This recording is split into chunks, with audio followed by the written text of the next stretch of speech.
This is the Stephen A. Smith Show podcast. I'm Stephen A. Good afternoon, everybody. Good morning, everybody.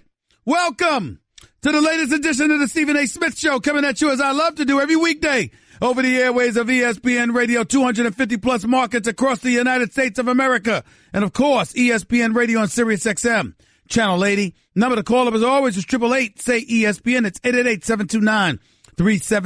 By the way, to win in basketball, you got to play great coverage, right? And with Straight Talk Wireless, you know you're getting great coverage because they use the exact same 4G LTE towers as the big carriers, but for a lot less. Straight Talk Wireless, only at Walmart. Refer to terms and conditions of service at straighttalk.com. It's time for Straight Talk, brought to you by Straight Talk Wireless. Best phones, best networks, no contracts.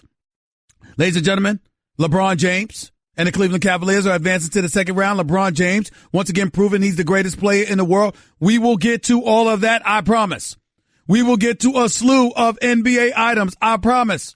We will continue to talk about the residue emanating from the NFL draft, where the Giants took Saquon Barkley, where the New York Jets took Sam Darnold.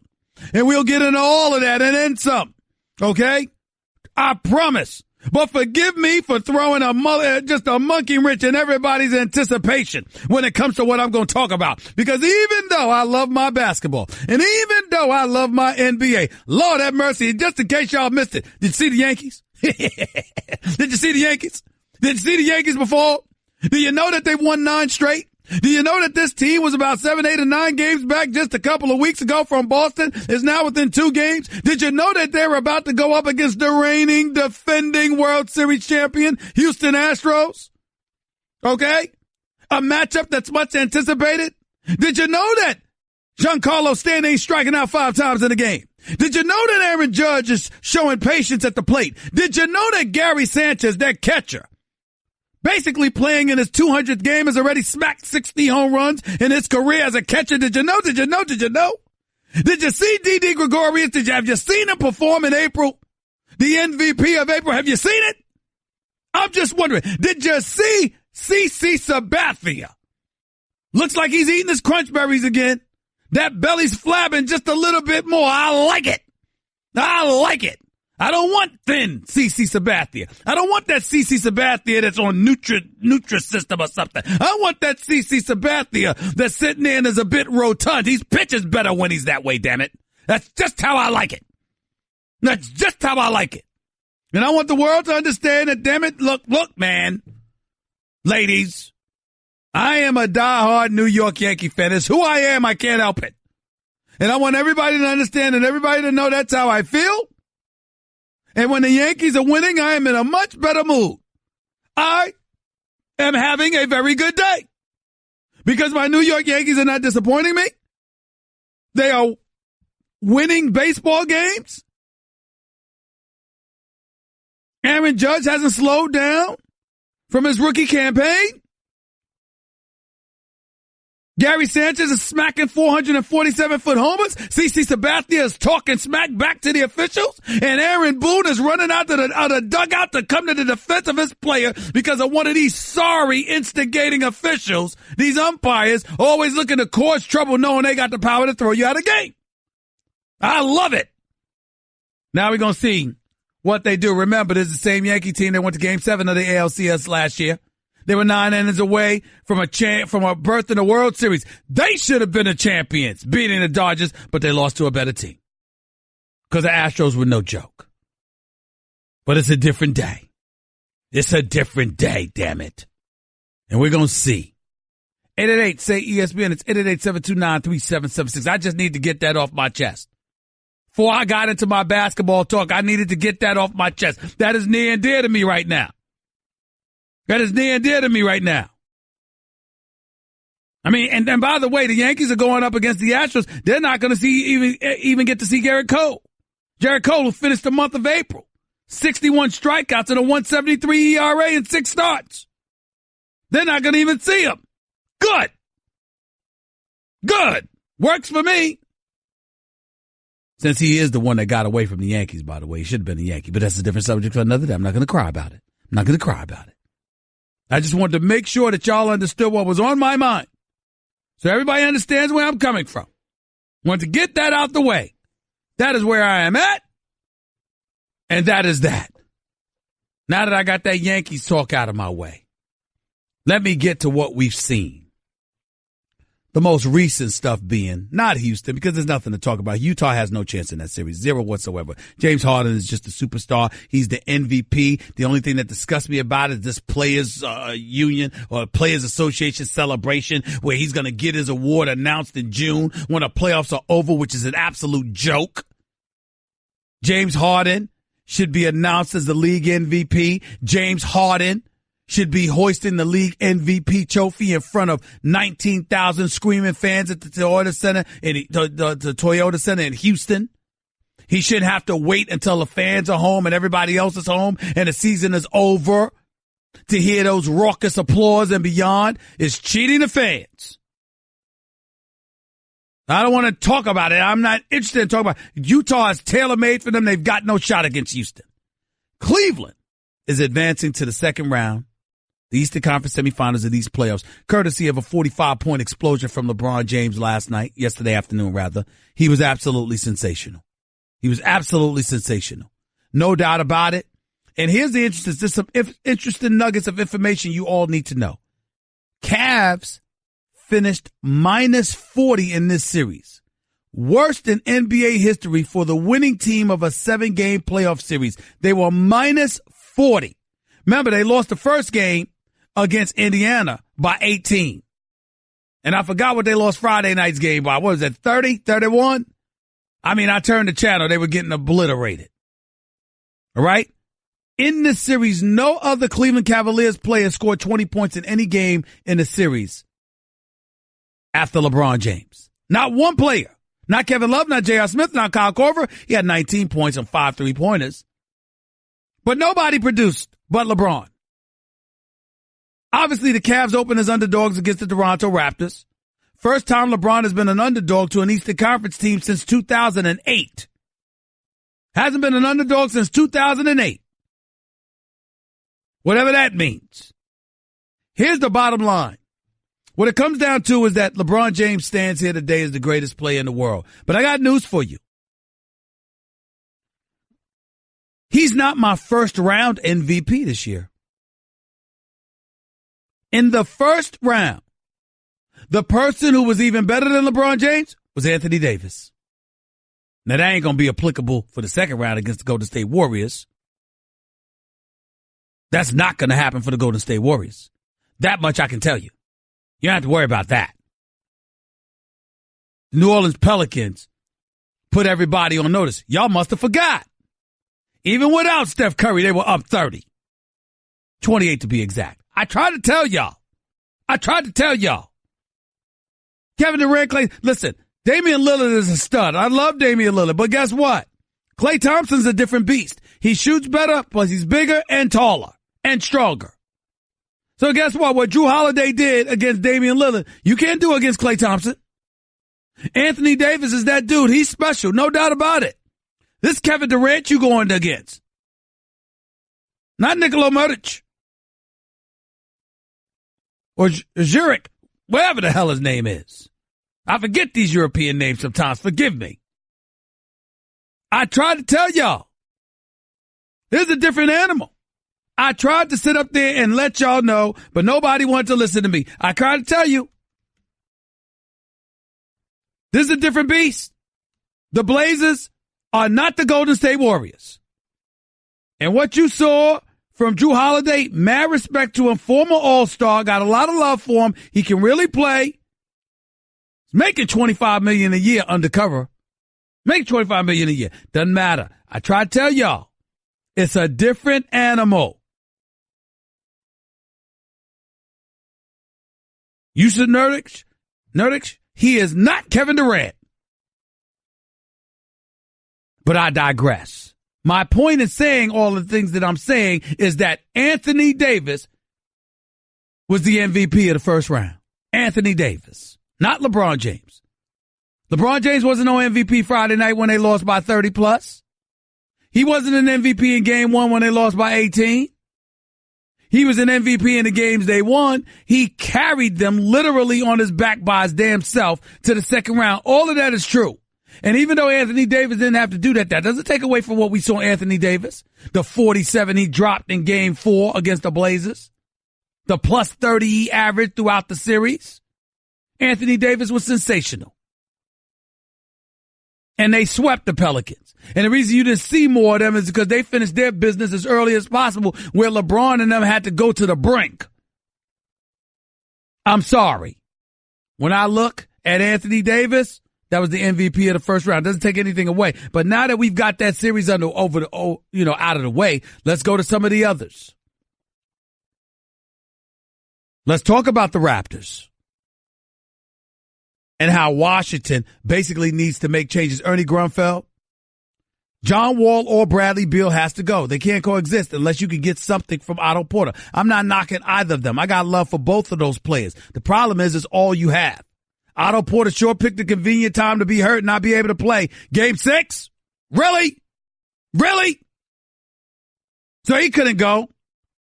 I mean, outside of those two players, one could argue the Washington Wizards' best player was Ty Lawson, who just came over from the G League 2 weeks earlier. That's just unacceptable. And change has to be made in the nation's capital. Toronto is no joke because they clearly built their team to be able to beat LeBron. You're not going to sit up there and try to outscore him. What you need is young athletic bodies who are long, who can defend against them and defend in the post as well. Let's get Pirtle, Siakam as well. They can play. Fred VanVleet, he's an extra perimeter threat. So you don't have just Kyle Lowry and DeMar DeRozan on the floor. Toronto is clearly the better team. They clearly should win. But LeBron has owned them so much in the past, I refuse to pick them over him until I see them pull it off. Toronto beats you by getting to the basket. To me, the ideal way to beat LeBron James is by pushing the ball up the floor, making the Cavaliers run, and last but not least, shooting three-pointers. And the latter, I think Toronto struggles with. So I'm not going with them right now. I'm just not doing it. But if Toronto wins, I wouldn't be. Listen, again, they're the better team. They should win. I just need to see them do it before I believe in them. And as it pertains to this latest series, now that the Boston Celtics closed out the Milwaukee Bucks because the Greek Freak in Middleton didn't have much help, even though Eric Bledsoe did play a decent game. Now we've got Boston against Philly. This matchup should be epic, y'all. Jaylen Brown may not play tonight. I hope he's ready to go with that hamstring pull. I hope he can play because I'm here to tell you something right now. You know what this says to me? If Gordon Hayward and Kyrie Irving were healthy, the Boston Celtics would be going to the finals this year. They'd be going to the finals this year. But because Kyrie is down, because Gordon Hayward is down, got to pick somebody else. And to me, that team is the Philadelphia 76ers. Their willingness to defend, their depth. Ben Simmons is special as a point guard, and they have at least 5 shooters. 5. Redick and Covington and Saric and Ilyasova and Anderson. I can't ignore it. They can shoot the basketball. And they defend. And the combination of the two, to me, puts them in an incredibly strong position to make things happen. That's just how I view the Philadelphia 76ers. And I got news for the Philadelphia 76ers. For y'all out there in the city of brotherly love, crying for LeBron James to complete the process and come to Philadelphia, I got news for you. If you lose to Boston with this team, you definitely gonna need LeBron. Because there's no excuse. They don't have Gordon Hayward. They don't have Kyrie Irving. They don't have, and they may not have Jaylen Brown for game 1. You have Joel Embiid and Ben Simmons with the rest of the supporting cast that's tailor-made for you. Why can't you? I forgot Bellinelli, mentioned his name.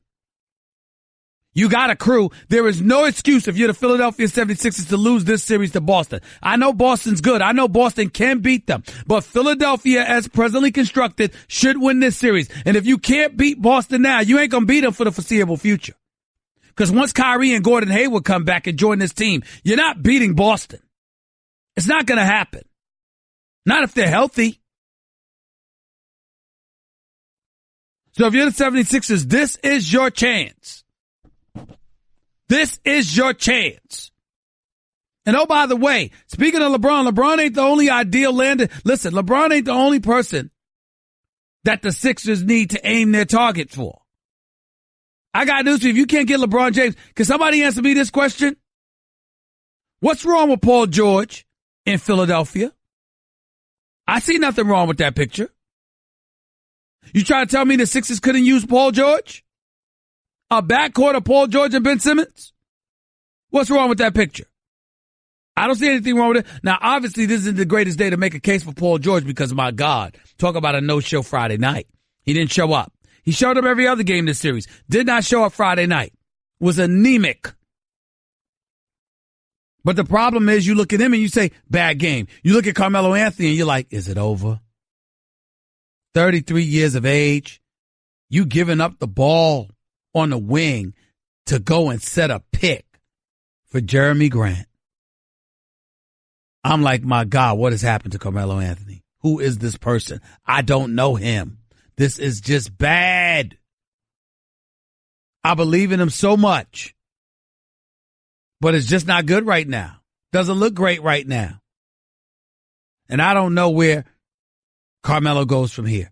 Talking about he's not going to accept the bench role. You getting paid $28 million if you opt in. How you going to dictate anything? The way that you've looked. And also, listen, there's nothing to escape. We also got to look at Russell Westbrook. You played with Kevin Durant. You played with James Harden. You played with Serge Ibaka. You played with, you played with Kevin Durant. Then you played with Paul George and Melo.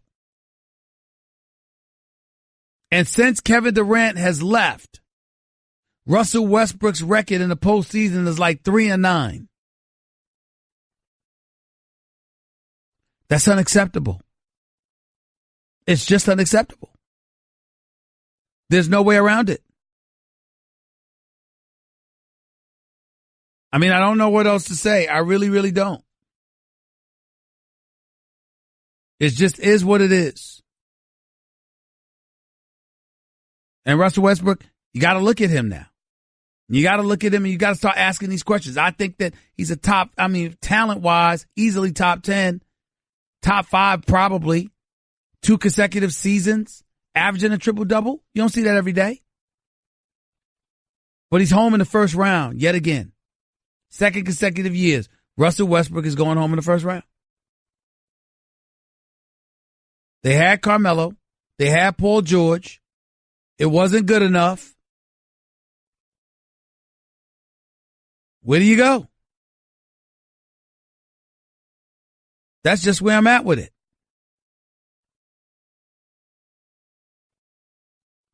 I really, really don't know what else to say. 888, say ESPN. It's 888-729-3776. OKC's got to do something. They got to do something. If you're LeBron, you can't stay in Cleveland. Not the way this team looks. You can't stay here for that. So that means where's he going? L.A., Houston, or Philly? You Paul George, what's wrong with Philly?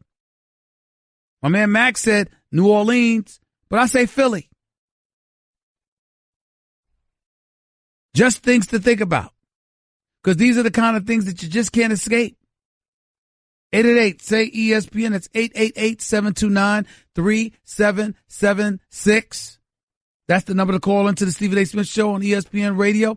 Hour number 2, we'll have the great Mel Kiper Jr., our resident NFL draft guru. He'll come on with us to discuss what's worked, what hasn't, in terms of who's got picked in the NFL draft.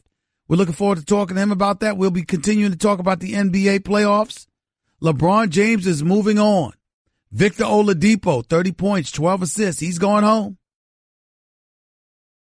Indiana, valiant effort. Just wasn't good enough. Because they ran into the king, LeBron James. And I must say this, I don't want to sound sacrilegious. I don't want to sound blasphemous in any way. But I do believe this from the bottom of my heart. Jordan is Jordan. Kareem Abdul-Jabbar played another position, but he is a 19-time All-Star with 6 rings. And the one person in the entire history of the NBA that had an unstoppable move to this day, the skyhook. That's it. So when you talk about the Mount Rushmores, who won, Kareem won on a high school level, won on a college level, won on a pro level.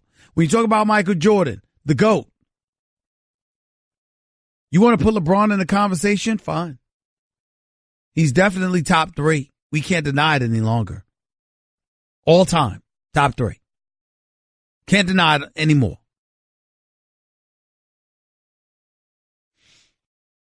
But having said all of that, even though he's the best in the world, even though I emphatically disagree, is it fair to at least ask the question, is LeBron James the greatest ever? Particularly after yet another tremendous Game 7 performance.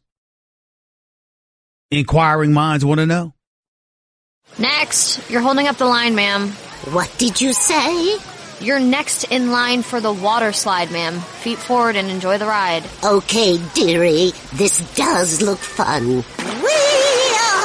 You melted me. I've melted. The Wicked Witch of the West on a water slide? Surprising. What's not surprising? How much you could save by switching to Geico. See what you've done. Oh! Geico. 15 minutes could save you 15% or more. You're listening to the Stephen A. Smith Show podcast. To the phones we go at 888-SAY-ESPN. It's 888-729-3776. Let's get to it. Let's go to Chris in L.A. You're live with Stephen A. on ESPN Radio. What's up, man? Chris, what's up? Rick in D.C. You're live with Stephen A. Is this Rick? What's going on, baby? What's going on, man? I mean, what Rick / Skip in D.C. I mean, has the wife allowed you? I mean, she usually allows you a call like once every 3 months now. You used to call every day. You got married, and then the next thing you know, I can't find you. Did she allow you to call me? Is it she gave you permission? Yeah, she did, because she out of the country. So I had to sneak you in this week. You know, she ain't coming back to Friday. I might could get 2 in this week. You know what I'm talking about? What's going on, man? What's going on? Hey, but look, how you doing? You know, I'm going to leave my Cowboys out of things right now. Please you know, do, please we do. On the, you know, I'm going to leave that out. But how you going to say Philly going to the finals and you just going to sleep on LeBron like this? You know man? what it is? Come on. You got to beat the best to be the best. All right, let me say this. Let me explain myself. Can I explain? Can a brother explain himself? Here's the deal. I believe in LeBron, but the rest of these dudes are so bad. I just don't know if I can go with it, Rick. I mean, I had LeBron going to the finals, but my God, their defense is awful and their perimeter shooting is even worse. So because of it, I'm looking at the Philadelphia 76ers. Look, not only can they shoot perimeter shots, they defend at every position. That's why I'm there, because they defend at every position. Philly's definitely loaded, man. They looking good, but and they got some shooters around. I really had about 6 shooters. Year. I told you they had about 6 shooters, man. Well, a couple of them wasn't there. Bellinelli, Ilyasova, they came later, but I'm shocked. I'm shocked. I can't ignore it. And if you take J.J. Redick off the court, Rick, everybody they put on the court is 6'6" and above. Yeah, them some big boys. And Levine ain't playing in the middle now. He back, so. And Ben doing his thing, but, you know, it's still crunch time in the playoffs. Well, we can still lock them down a little bit. Well, they got to show me they can handle that pressure. I feel you on that, but you got to get through Toronto first. You can't ignore Toronto. You got to get through them first. Look, come on, LeBron owns Toronto. Toronto got to beat me. I can't. They looking good, but they the first lead. I mean, what they got? They got to beat me, man. Look, well, you sound like the typical Cowboy fan. Facts don't matter to you. It's your emotion. That's what it sounds like to me. Yeah. That's what it sounds like to me. I'm going to see you this year. We'll be back. Here we go. Oh, there we go. But, you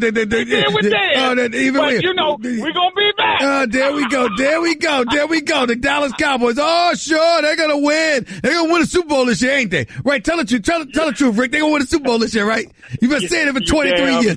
You damn Right.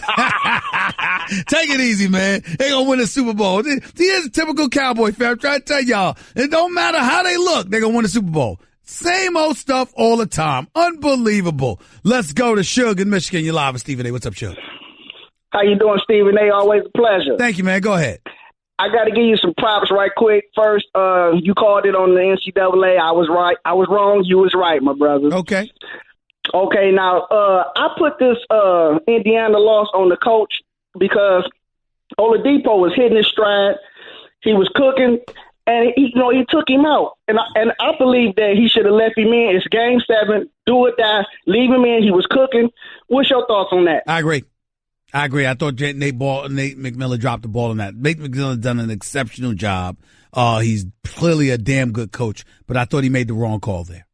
Absolutely. Yep. Okay, and one more before I let you go, Stephen A. These refs, man, I mean, they got to get it together. They got to. The league got to do something because they messing up the game at the end of the game when it's the best, and they missing these calls, and they, people can't do what they supposed to do because these refs. I would like your thoughts on that too. Well, listen, listen. The refs they got mandates from the league, and Adam Silver, the commissioner of the NBA, came on this very show and talked about how they would never do anything to interfere with how the game is officiated during the season. That's not something that they're going to do. Those are not changes that they're going to invoke while we're still playing. They would wait until the end of the season. So whatever the rules are, the rules on the books, like for example, Oladipo, the goaltending by LeBron that was never called in game 5. That should have been a goaltending, to the letter of the law, but it wasn't called. I personally didn't think it was a goaltending with the mind's eye. I didn't believe that, but nevertheless, that's what the rule states, and you got to follow the rule book. So I think changes will definitely come into play come next season, but you can't do anything with this postseason. It is what it is. Thanks, Stephen A. Keep doing your thing, man. No problem. Appreciate the call. Thank you so much. Let's go to Pat in St. Louis. You're live, Stephen A. What's up, Pat? Yeah, thanks for taking my call. I was kind of impressed with you here on you're saying that LeBron's a top 3 player of all time, and I definitely agree with that. I think Mike and you can I think Kareem Abdul-Jabbar and him are probably those are top 3, and I think Magic's right behind him. But what I really call, though, is one thing that we never hear about. We always define the word clutch as Kobe Bryant shooting the last-second shot with 2 men on him fading away, and he makes 1 out of 7. Russell Westbrook hitting the game winner.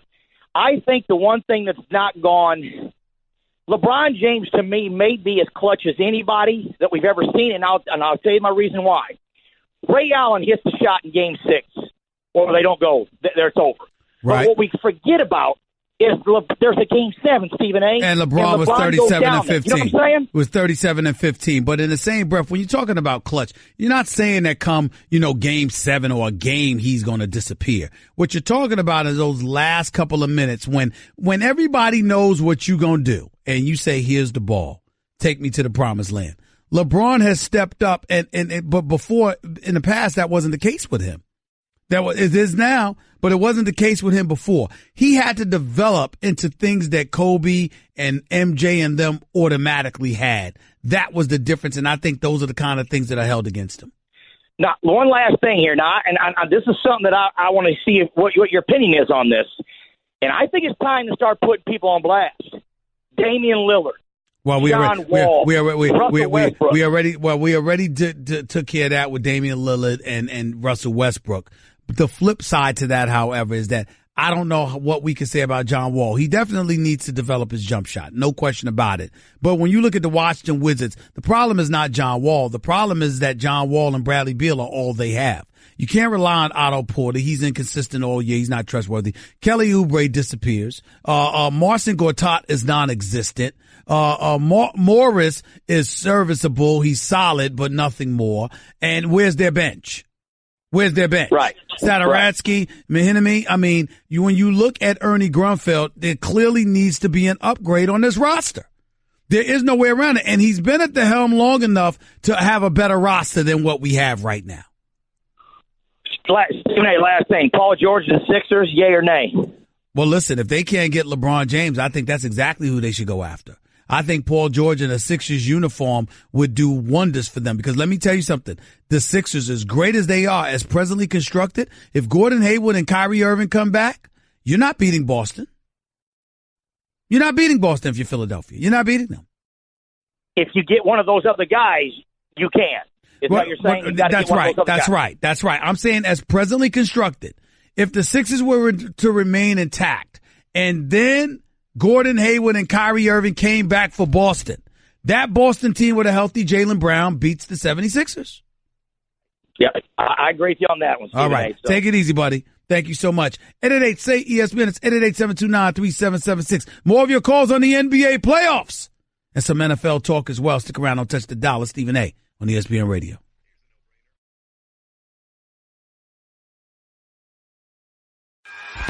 Guess what? You're in the middle of the Stephen A. Smith Show podcast. Damn it, I mean it! 888-SAY-ESPN. It's 888-729-3776. Top of hour number 2. Any residue that's left over from the NFL draft, rounds 2, 3, and 4, and beyond, from Friday through the weekend. Mel Kiper Jr. will be here to break it all down for you in just a few minutes. So listen to Mel Kiper Jr. to start hour number 2 right here on the Stephen A. Smith Show, ESPN Radio. Until then, we'll go back to the phones at 888-SAY-ESPN. That's 888-729-3776. Let's go to Tom in Jersey. You're live with Stephen A. Talk to me. Hey, Stephen A., huge fan. Thanks for taking my call. Thank you. Go ahead. Hey, do you think LeBron gets to 40,000, 10,000, 10,000? And if he does get that far, do you put him above Jordan? I don't at that know. point? I don't have the numbers in front of me. Haven't thought about it. I'm thinking about him during these playoffs, one opponent after another after another. And I'm thinking about how his performances parallel or don't parallel with what I saw from Jordan, what I saw from Kobe, and what I saw from others. I'm not thinking about specific numbers like that at this particular moment in time. All right. Thank you. Clearly that man had a question and gambling and all that other stuff. And sorry, couldn't help you out there. Pat in Michigan, you're live with Stephen A. What's up? Thanks for taking my call, Stephen A. Go ahead, man. I came up with a mathematical winner's formula to try to end this debate about Michael and LeBron, because I was tired of always hearing about, well, Michael's won all 6 times in the finals and LeBron didn't, so end of story. So what I did was I came up with a winner's formula. I gave 1 point for a regular season win, 20 points first-round playoff series loss, 35 points first-round playoff series win, all the way up to the NBA Finals Series loss, 80 points, NBA Finals Series win, 100 points. Oh, Lord. And I'd be glad to DM this to you. I'll send you all 3 sheets. Just send it to my producers, but get to your point, sir. Do that. You're on live my air. Point, Everybody my ain't got point time is, for that. What's your point? LeBron averaged 280 points of winning per season versus MJ's 259.3. All right, let me stop you right there. Let me ask you this question. Yes. Do numbers tell a whole story when you're watching players? Absolutely not. Then I rest my case. Then get beyond the numbers. Because I could see a person. Let me tell you something. Let me give you my philosophy on this real quick, Pat. You could average 30 a game. But if I can't find you in the last 3 minutes of a game, it don't matter to me. I believe you. So that's the bottom line. At the end of the day, when it's time, throughout the course of their career, do you ever feel about LeBron the way you felt about MJ? Somehow, some way, they find a way. You're hopeful, but whether it's free throw shooting, whether it's a perimeter shot, or an unwillingness to take it, even though that seems like fool's gold, considering the fact that he just hit a game-winning shot to win Game 5. The fact of the matter is that, listen, to me, I never saw Jordan lose to get obliterated in an NBA Finals. LeBron James has 5 title losses on his resume. Jordan has 0. And for those that'll sit up there and say, well, you know what, Jordan wasn't to the finals as many times. That's because Jordan left the sport and played baseball. Do y'all understand that if Jordan hadn't left, Jordan might have gone to 8 straight finals? I think he would have. I think he would have as well. 8 straight. And by the way, Olajuwon and Kenny Smith and Robert Horry and them, they wouldn't have beat Jordan. They beat the Knicks and they beat Orlando. They wouldn't have beat Jordan.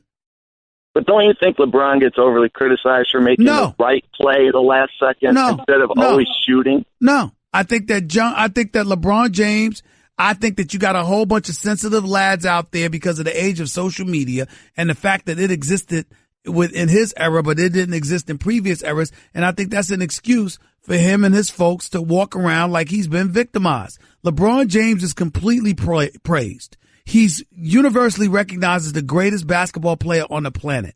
He's constantly discussed about being on the Mount Rushmore of basketball. All of these things get attached to him. Where's the victimhood coming from? Because I don't get it. I just never will. But I got to go, Pat. I appreciate the call. Danny in Orlando, you're live with Stephen A. What's up? How you doing today, Stephen A? Go ahead, question. man. What do you think about this Anthony Joshua Wilder negotiations over the weekend? Wilder's team sent out a $50 million contract offer for the fight. But the moment Eddie Hearn replied saying, let's sit down, let's get it rolling, Wilder's team comes out and says, but you got to agree to the terms, but there's no location, no date. I don't think Anthony Joshua's people really want this fight. You want me to tell you why? You want me to tell you why I don't believe that? Because the initial offer, from my understanding, was a lowball number. And the way I look at it, Anthony Joshua knows that Deontay Wilder is a dangerous fight.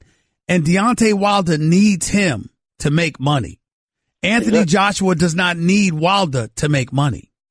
Exactly. So why would Wilder's team come back and just flip the script and say, if you're not going to agree to it, why sit down and talk about it? Because the point that they're trying to make is, listen, man, it's a mega fight.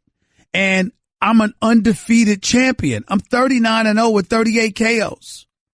Why am I sitting here arguing? And I have a belt. Why am I sitting here arguing with you about the terms when you know good and damn well I deserve more money than you're trying to offer?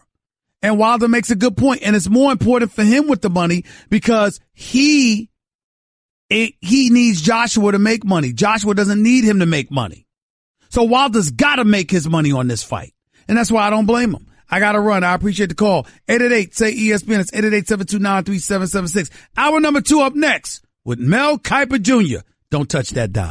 That's just a sample of what you'll hear on the Stephen A. Smith Show. Weekdays at 1 p.m. Eastern on ESPN Radio and the ESPN app. This is the Stephen A. Smith Show podcast. I'm Stephen A. This is Stephen A. Smith Show right here on ESPN Radio. Hour number 2 coming at you. 250 plus markets across the United States of America, plus Sirius XM, Channel 80. Number to call up is 888-SAY-ESPN. It's 888-729-3776. By the way, learn what affects your credit scores and what you can do to improve them with Credit Karma. Maybe you need to dispute an error on your credit report, or you're paying too much interest. Credit Karma can help with that. Visit creditkarma.com or download the app now. That's Credit Karma, KARMA.com. My honor and privilege to always have my buddy on the line with us, the guru himself on all things NFL draft, the great Mel Kiper Jr. right here with yours truly. What's going on, Mel? How are you, sir? Stephen A., always a pleasure, my man. I just want to know, first of all, are you okay? Because, I don't know if you had an hour off. Are you all right? Have you gotten the proper sleep? Did you get the proper water intake and everything like that? Are you okay? Tomorrow, Stephen A., how's that? Tomorrow we'll get the proper sleep. Hey, you never, so what are you talking about? I don't know what day and month you ever sleep yourself. Tell me about at least it. I get a little break in June and July, but to answer your question, I will tomorrow, Tuesday, get some rest. Well, I hope you do. It's well deserved. You've done a fantastic job over the last few days. And let's get right to it. Who gets your highest draft grade?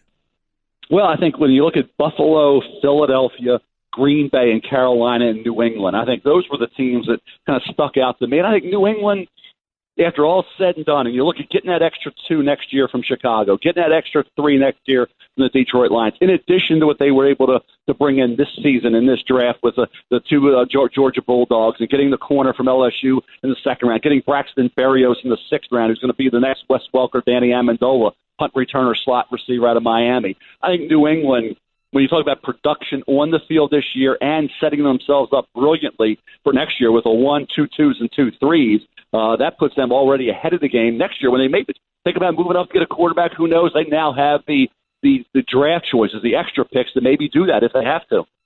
Well, it's interesting that you bring that up because I'm looking at a few teams, and the team that jumps out of my mind, and they don't get the highest draft grade for me, it's the Cleveland Browns. You got the number 1 and the number 4 overall pick. You didn't get arguably the best player in the draft in either Saquon Barkley or Bradley Chubb. You passed up on both for a quarterback that you yourself didn't have as number 1 in your mock draft, and for a cornerback in this kid Denzel Ward out of Ohio State that clearly, even though he's considered very, very good and definitely addresses a need, wasn't considered the best player, one of the best players in the draft either. No, and I think what's going to happen is, Stephen A., we're going to judge this draft of John Dorsey's, his first in Cleveland, on Baker Mayfield against Sam Darnold / Josh Allen, because, Todd McShay said, hey, it's got to be Sam Darnold. I said it's got to be Josh Allen. We know about what happened with the tweets with Josh Allen, so if you want to go to Darnold after that, fine. They went to Mayfield. So it'll be Mayfield versus Darnold / Allen, and it'll be Denzel Ward opposite and / Bradley Chubb. See which of the careers turns out better. That's what Cleveland will be judged by long term.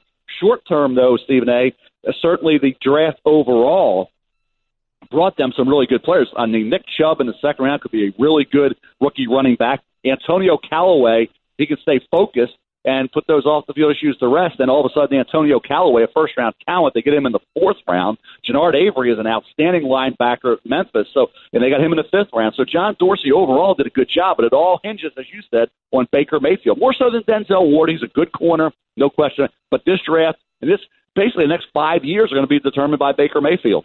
Did you think the Giants made a mistake in not drafting Sam Darnold and instead grabbing Saquon Barkley? Well, they're going to be judged on that. Sam Darnold turns out to be a great quarterback in all places. New York with the Jets.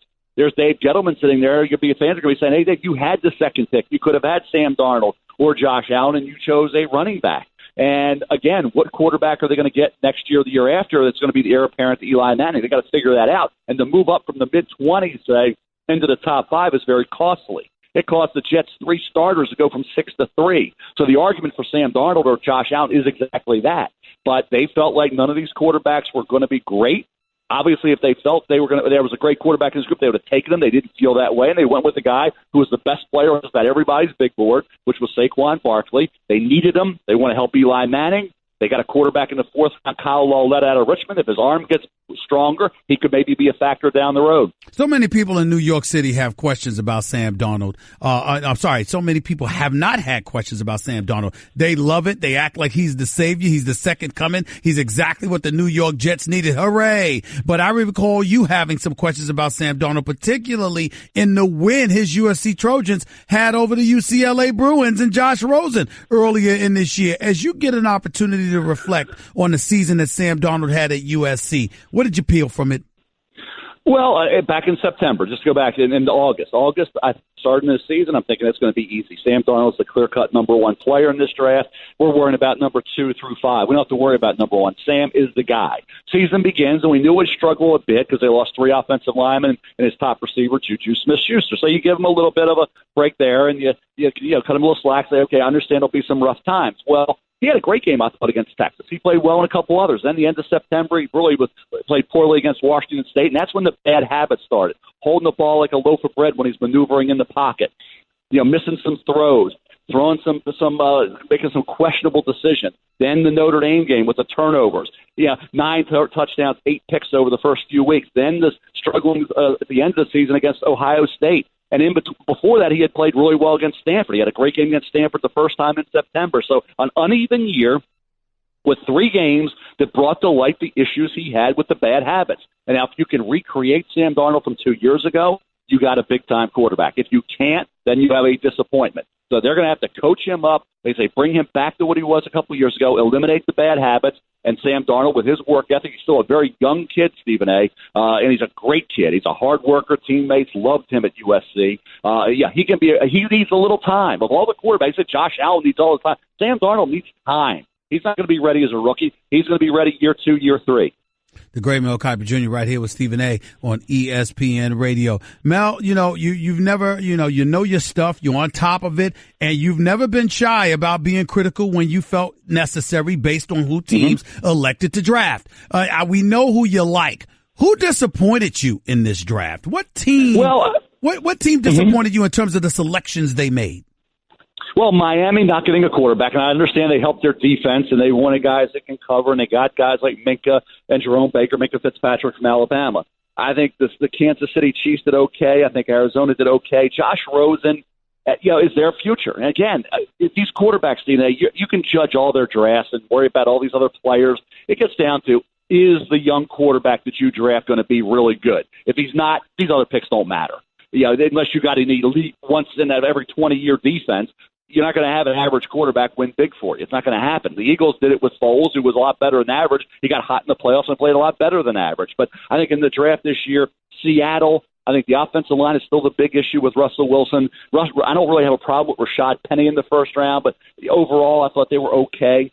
But again, the biggest question mark, like I say, who did you question the most? Baker Mayfield at number one. Now, the third or fourth round pick in August, go number one in the draft, never usually happens, Stephen A. Never usually happens, and it happened this year for the first time I can ever remember. So Baker Mayfield is the one pick in this draft that if you'd have told me this was going to happen last August, I would have said there is no way that's happening. And guess what? It did happen. So there you go. Knowing the mindset and what goes into a team selecting a quarterback number one overall, what is it that you think ultimately enabled Baker Mayfield to be that number one choice for the Cleveland Browns? Because I'm thinking about him, Lake Erie, that wind, throwing the football. He's no Michael Vick. He can't really run with the football. No Lamar Jackson. He can make the requisite throws, but to the same degree that a Sam Darnold or Josh Allen or others could. There were questions about that. What do you think put him over the hump that ultimately made Cleveland take him number one overall? Two things happened, I think, Stephen A., in terms of Baker Mayfield. The other quarterbacks came back to the pack. That would be Josh Allen, Sam Darnold, and Josh Rosen.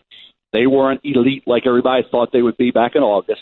And then Baker Mayfield came on and lit it up and did a great job and in the Big 12, and then, so overtly, showed that he can make every throw and maneuver and whatever. But to your point, and we'll get to that in a second about, what he is and what he isn't. But I think the other thing happened was John Dorsey, the new GM, looked at the other quarterbacks and said, who has that it factor? You go with a gut feel when you evaluate quarterbacks. There's no perfect formula for evaluating quarterbacks for the NFL. A lot of it's gut feel. And John I remember talking, I've known John since 1984, Stephen A. There's actually a photo when he was a linebacker connected. It was on the back of my draft report, my blue book, okay? And then we've gone to Oriole games together, his family and mine. So I know John very well. I'm on his Christmas card list, and he's on mine. So John's a great guy. What he is a guy who has a gut feel about Baker Mayfield. He was intrigued by Johnny Manziel, but didn't take him. Now, he was in Kansas City then.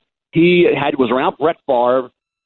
He's been around great quarterbacks. And I think he saw something in Baker that made him, in this draft, to John Dorsey, and made him a special entity. He thinks, and I know in his mind, he thinks Baker Mayfield can be Russell Wilson. That's why he took him. You can debate it. You can argue it, say it's a mistake, and how did he do it. That's what John Dorsey was thinking. Mel Kiper Jr. right here with Stephen A. on ESPN Radio. Just a couple questions left before I let you go, Mel. Listen, I'm thinking about it, never look too early to look ahead to 2019. Talk to me about some of the top talents expected to be atop next year's draft class. Who stands out in your mind right now? Defensive linemen are going to dominate. Defense in general, 6 of the top 10 are defensive linemen, led by Ed Oliver at Houston, a defensive tackle. Nick Bosa, Joey Bosa's younger brother at Ohio State. You have Rashawn Gary at Michigan, Raekwon Davis at Alabama, a couple kids at Clemson, Clellan Farrell at defensive end, and Dexter Lawrence at defensive tackle. You have a cornerback by the name of Greedy Williams at LSU. You also have 3 offensive players in the top 10. They would be quarterback Drew Lock, Missouri, wide receiver A.J. Brown, Ole Miss, and offensive tackle Greg Little from Ole Miss. So it's right now, you're talking about the first round, top 10 of the first round. Defensive line dominated, Stephen A., and those kids are big-time potentially. If Ed Oliver plays like he did the first 2 years, he could be number one. If he slips back a bit, there's going to be Nick Bosa right there. So he's going to be jump into that top spot, and we have to see. Drew Lock can make every throw at Missouri. If he has a big year, the quarterbacks always get pushed up the draft board. Which of the 5, getting back to the quarterback spot, which of the 5 quarterbacks drafted in the first round do you think is most capable of starting week 1? No question, it's Josh Rosen, and that will depend upon Sam Bradford's health. If Sam Bradford's healthy, Sam Bradford's a starter. Mike Lennon's behind him, and Josh Rosen's emerging, and hopefully down the road sometime becomes the quarterback. If Sam Bradford gets a little banged up, then Josh Rosen is the most NFL ready. and he would be able to step in, and there you go. They drafted Christian Kirk, a slot receiver return man out of Texas A&M. They drafted the center Mason Cole, a running back Chase Edmonds out of Fordham, who, when he was healthy 2 years ago, was a great 1AA running back. So they've added some pieces around the quarterback, but I think the most NFL ready is Rosen. And knowing Bradford's history, you obviously, you always, if you're a Cardinal fan, you hold your breath that Bradford stays healthy. That's not been the case with him during his career. Mel Kiper Jr., you're the best, man. Thank you so much for coming on the show. Really, really appreciate it, buddy. You take it easy, all right? Anytime, Stephen A. You're the man, pal. Take care, buddy. Thanks so much. 888-SAY-ESPN. It's 888-729-3776. Stephen A. Smith Show, ESPN Radio, presented by Progressive Insurance. Protecting your small business is a big deal. Cover what you worked so hard for. Visit ProgressiveCommercial.com today. Love talking to my man Mel Kiper Jr. I love the questions that he has about Baker Mayfield being selected number 1 overall with the Cleveland Browns. I'm still wondering, you're Cleveland. You passed up the best player in Saquon Barkley or arguably Bradley Chubb. In return, you got a quarterback who some would argue you could have gotten had you waited till number 4. All right. And then you drafted Denzel Ward instead of Bradley Chubb. And Chubb is in Denver rushing the passer with Von Miller. I just have my questions. I really, really do. Like Baker Mayfield. Love his credentials. Please don't get me wrong. Wishing him nothing but the best. But boy, that's a legitimate question. It really, really is. I don't know how that's going to end up, how that's going to pan out for him. It remains to be seen, but we will see. We definitely shall see. It's just something that needs to be said. By the way, Stephen A. Smith Show is being brought to you by Indeed, used by over 3 million businesses for hiring. Post a job today at Indeed.com/hire. It did need to be said. No question. Here's something else that needs to be said.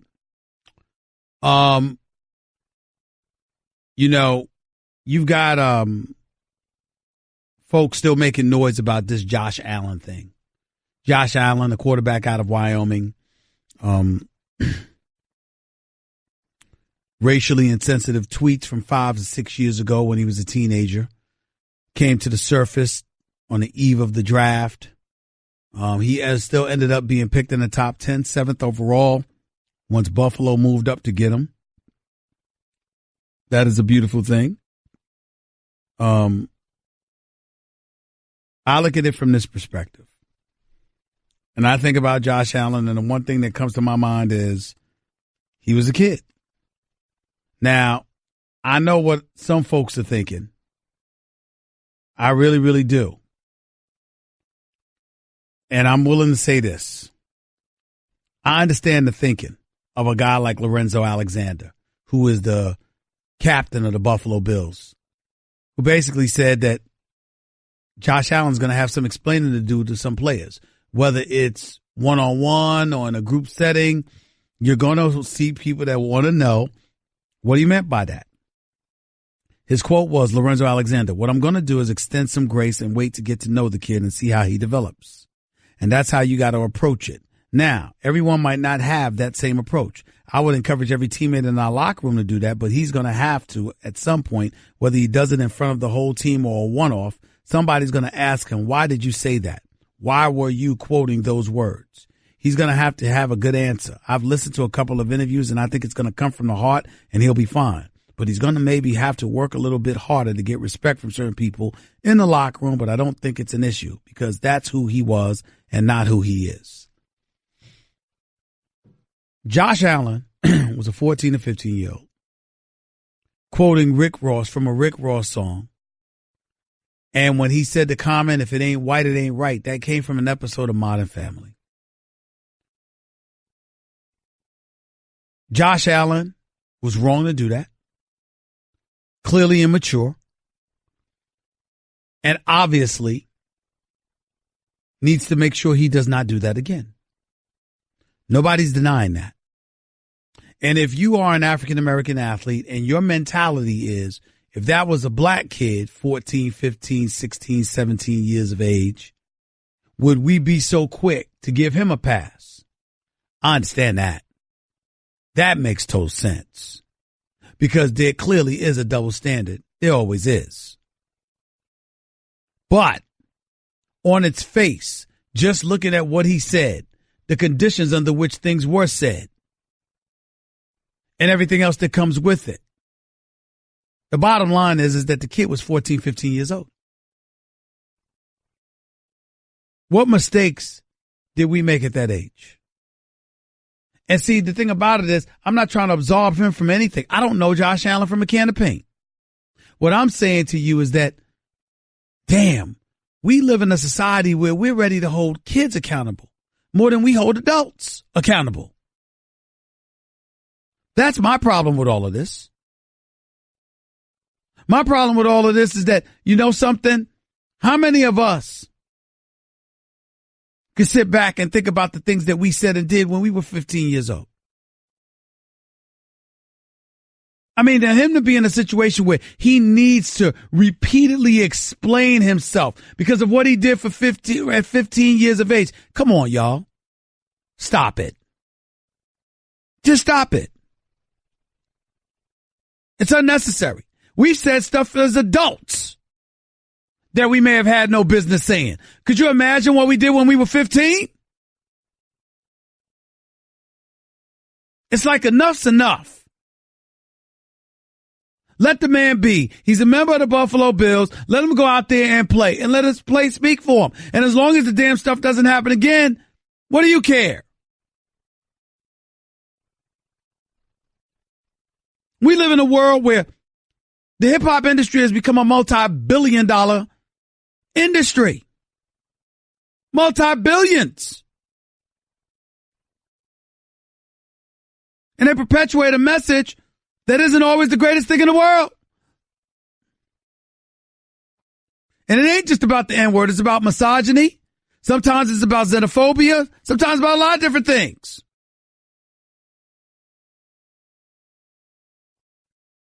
It's a given. And if we're willing to recognize that influence and the power to influence is manipulated and if not augmented by the music industry, by the media, etc., etc. Well, what the hell do you expect to happen to the Josh Allens of the world? And then I forgot where he comes from, Fireball, whatever it is, California, where it's 1% African American. It's entirely plausible that the confines, the environment that he's from, the people that he hung out with, we don't know what he knows, what he didn't know. We might find it unacceptable. That's fine. But 6 years later, leave the man alone. Let him go play football. And even though we might not like his words, and even though they may have been irresponsible, and even though we damn sure know it better not happen again, ladies and gentlemen, people feel what they feel in their heart. We can't judge what they feel. We have to judge how they act. Josh Rosen does not need to continuously revisit this issue. It is what it is. It was stupid of him. It was irresponsible of him. It was immature. It was incendiary. The man's apologized on numerous occasions. And I'm not giving him a pass because he's some NFL quarterback or anything like that. I'm not giving him a pass because I talked to him. I'm giving him a pass just like I gave DiVincenzo a pass, who I've never spoken to, when he wins a national championship for Villanova and wins the most outstanding player award. And the night he does all of that, y'all gonna ask him about a tweet that happened 5 years ago. Come on. It's not right. Leave him alone. It's done. It's over with. It better not happen again. But my God, I'm scared to think of what would happen to me if I'm held accountable for what I did at 14 or 15 years of age. Hell, I might not be standing here today, sitting here today doing a radio show. If we judging folks like that, when you know better, you do better. And usually when you're a kid, you don't know better. Cut the man a break. Cut the kid a break. Ryan! I don't know how else to say this, so I'll just say it. What is it, Linda? I think we should see other people. Are you breaking up with me? On a roller coaster? Well, we do have a lot of fun. Maybe we should stay together. Ah! An emotional roller coaster? Surprising. What's not surprising? How much you could save by switching to Geico. I just need a little me time. Geico. 15 minutes could save you 15% or more. You're listening to the Stephen A. Smith Show podcast. Back to the phones we go at 888-SAY-ESPN. Mel in Queens, you're live with Stephen A. Talk to me. Mel. Hey, what's going on, Stephen A? How you doing? Stephen A. Talk to me. All right. Listen, I agree, like, a lot of things that you're saying as far as, like, age-wise and you being 15. We've all been there. We all said, done things ridiculous.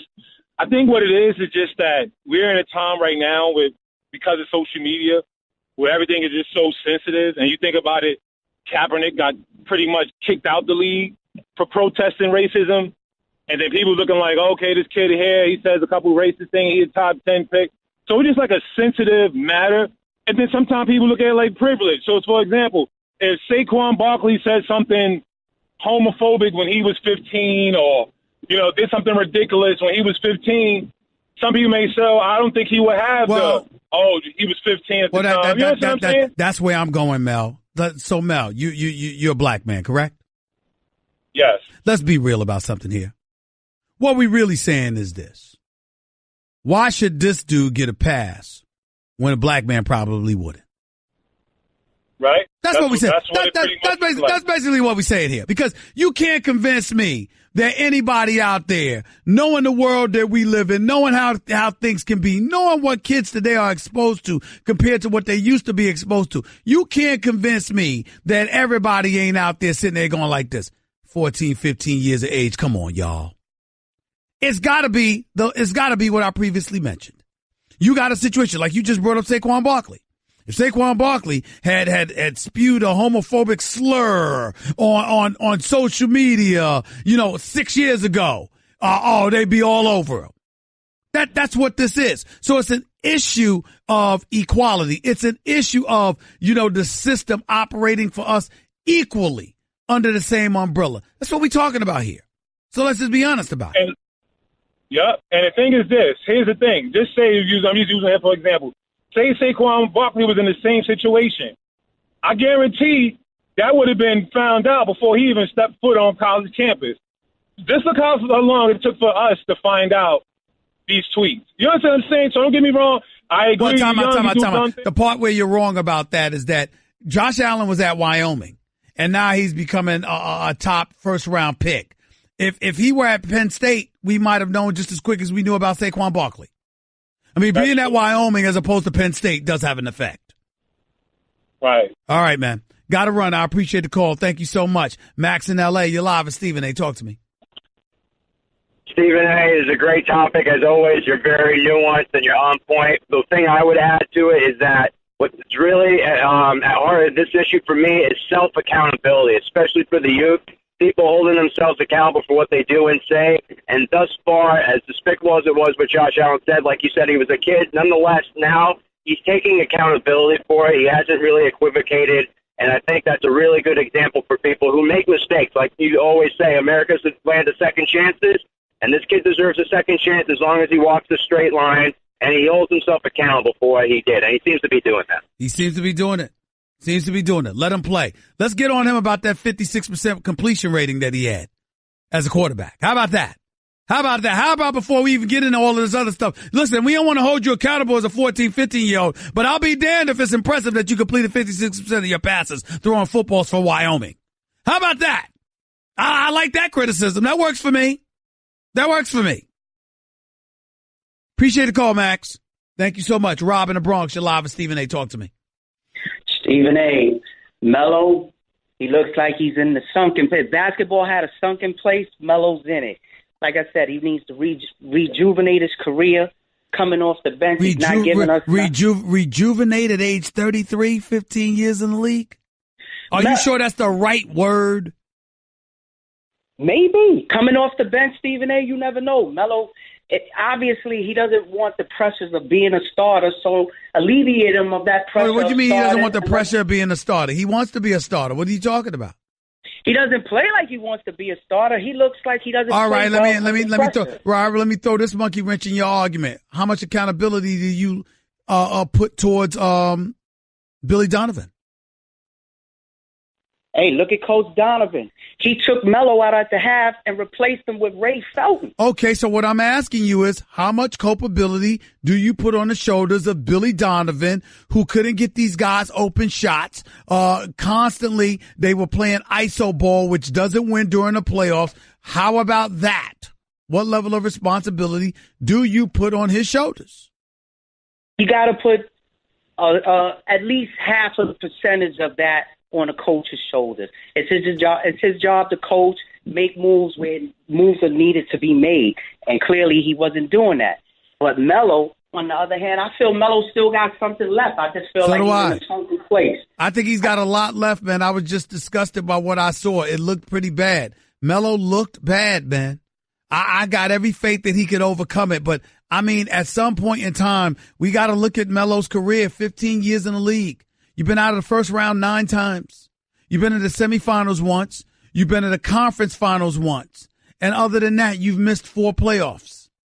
Now, you were drafted number 3 overall. You know, LeBron was drafted number 1 in the same draft. We all know that Darko Milicic, I mean, obviously, he was from Europe. He was a 7-footer. The Pistons were already a championship squad. That's why Joe Dumars didn't draft him, which I think is the biggest mistake of Joe Dumars' career, because he passed up on Melo, Chris Bosh, and D. Wade. And he should not have done that in favor of Darko Milicic. So we learned our lesson from that. But outside of that, Joe Dumars was great. In the end, what it comes down to is the draft was about those top 4 of the 5 guys. In LeBron, Melo, Bosh, and D. Wade. And everybody has a ring but Melo. And Melo gets blamed for it because he had every opportunity to be in South Beach. But he wanted to take the 5-year, $80 million guarantee deal from Denver back in the day, as opposed to betting on himself by becoming a free agent in 2010. Yeah. As LeBron James and the Cavs, I tell them continue to play like it's Game 7. Is LeBron going to drop 40-plus points? Absolutely not. But the thing that we don't talk about, if I'm a Cavs player and I'm locked into the Cavs, I don't want to see LeBron James go. We lost Kyrie. We lost LeBron. Well, I got to run, Rob, and I appreciate the call, but who the hell would have wanted to see LeBron? Who the hell would have wanted to see LeBron stay? If you're Cleveland, of course you want him to stay. Nobody wants to lose LeBron. I just don't think they're going to have much of a choice in that matter. I really, really don't. Cleveland's in a world of trouble. Kyrie's gone. LeBron is getting ready to leave. And what did you get in return? You basically got Jordan Clarkson, Rodney Hood, Larry Nance Jr., and George Hill for Kyrie Irving, because Crowder and Isaiah Thomas are gone. That's basically what you got. You got them in a first-round pick. That's what you got for Kyrie Irving. Man, Cleveland might not recover for a long time once LeBron leaves. That's why they better make the most of it now. Your calls to close out the show in a minute with Stephen A. on ESPN Radio. Guess what? You're in the middle of the Stephen A. Smith Show podcast. Damn it, I mean it! Before I get back to the calls, I want to state something here. I watched Russell Westbrook talk about the fans in Utah. I watched him do that. Watched him complain about it. And I just want to say, he has a point. Folks have been complaining about those fans in Utah for years now. It's a Mormon state. Mormons are considered Christians. Yes, I know this. But let me be very, very clear.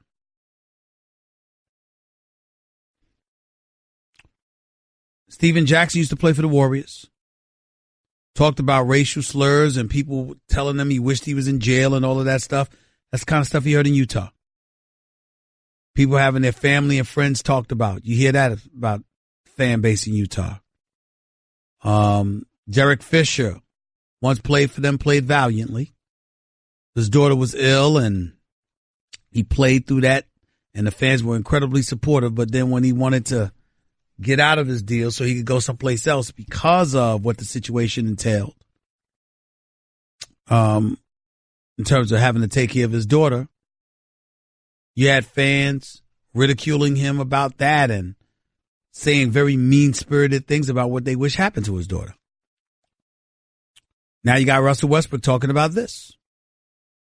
It's not the first time we've heard complaints about some. I don't want to castigate everybody.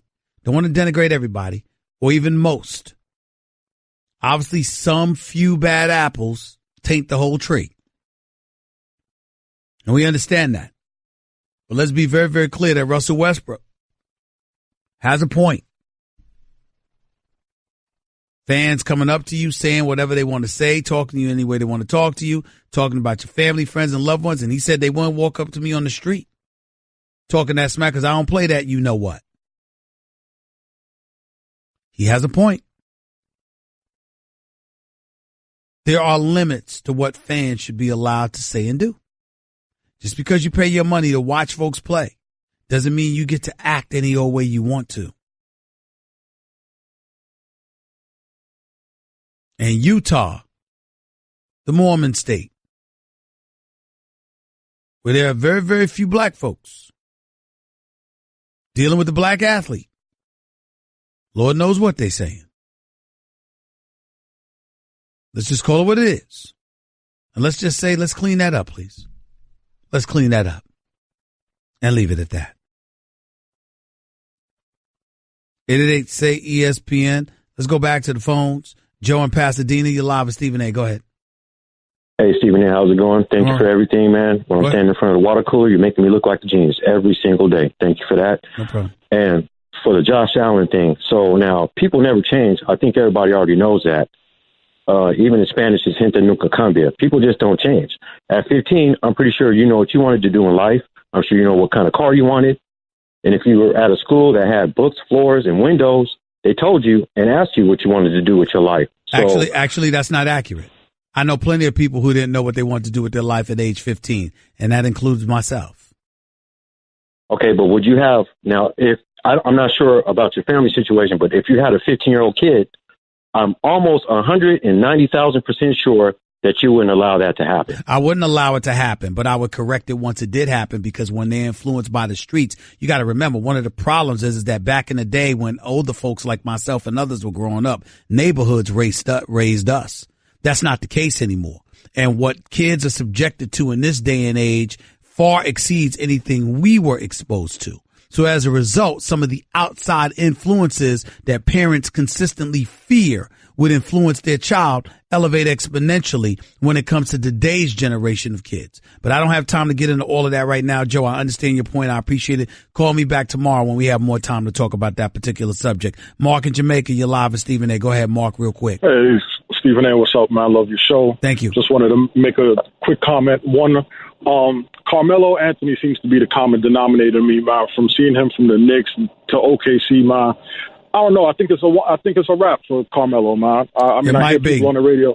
I hear people saying, he still got it, but I don't see it, man. From living in New York, watching him play on the Knicks, there's something bringing that missing. same trash game to OKC, it's a wrap. There's something missing. What's your second point, bro? Real quick, go ahead. Comment when you was talking about LeBron, Kareem, and Mike. LeBron is the greatest, man.